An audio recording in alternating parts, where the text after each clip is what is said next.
काल की रात। जंगल की घनी जंगली वनस्पतियों ने चुपचाप साक्षात अपनी कहानी सुनाना शुरू कर दी। एक छोटे से गांव में, जो कि गहरी जंगलों से घिरा हुआ था, एक बुजुर्ग घर के पास अपने घर में अकेले रहता था। उसका नाम था रामू। बुजुर्ग और अकेलापन ने उसको उदास और डरावने बना दिया था। एक रात जब चांदनी की किरणें भी उसे उसके डरावने साये से बचा नहीं सकी, रामू अपने गहरी सोई हुई आंखों के साथ अपने कमरे में बैठा था। धीरे धीरे उसकी सुनने की शक्ति बढ़ती हुई जब उसने एक अनजान आवाज सुनी। ध्वनि गहरे जंगल के बीच से आ रही थी, जैसे कोई अनजान शापित आत्मा हो। रामू के दिल के धड़कनें तेज हो गई।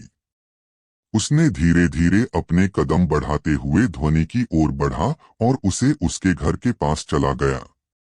ध्वनि बढ़ती गई और उसके पास पहुंचते ही उसने एक पुराने हवेली को देखा, जो कि अब अवरुद्ध और भयानक लग रही थी। रामू की रूह डर से कांप उठी, लेकिन उसने अपना साहस जुटाया और हवेली में प्रवेश किया।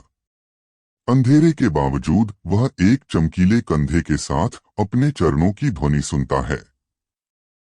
धीरे धीरे वह आगे बढ़ता है और उसे एक अद्भुत चमकदार आईना दिखाई देता है।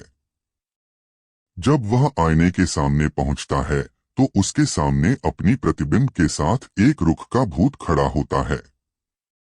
रामू की आवाज खामोश हो जाती है और उसकी आंखें विस्मितता से भर जाती हैं। वह देखता है कि उसका रुख का भूत भी उसी तरह से उसे देख रहा है, जैसे कि वह भी रामू के साथ एक दूसरे बैठा हो। उसका दिल दौड़ने लगता है और वह भागता है, लेकिन हर जगह वह रुख के भूत का सामना करता है। अंत में वह अपने कमरे में पहुंचता है, जहां उसके सामने उसका भूत भी होता है। रामू का मन उसके डरावने सपनों की गहराई में डूबा हुआ है। वह समझता है कि वह एक अनजान शापित आत्मा बन चुका है, जो कभी भी उसे छोड़ने का इरादा नहीं करेगा। रामू का डर और उसकी उदासी अब उसके साथ हमेशा के लिए रह जाती है।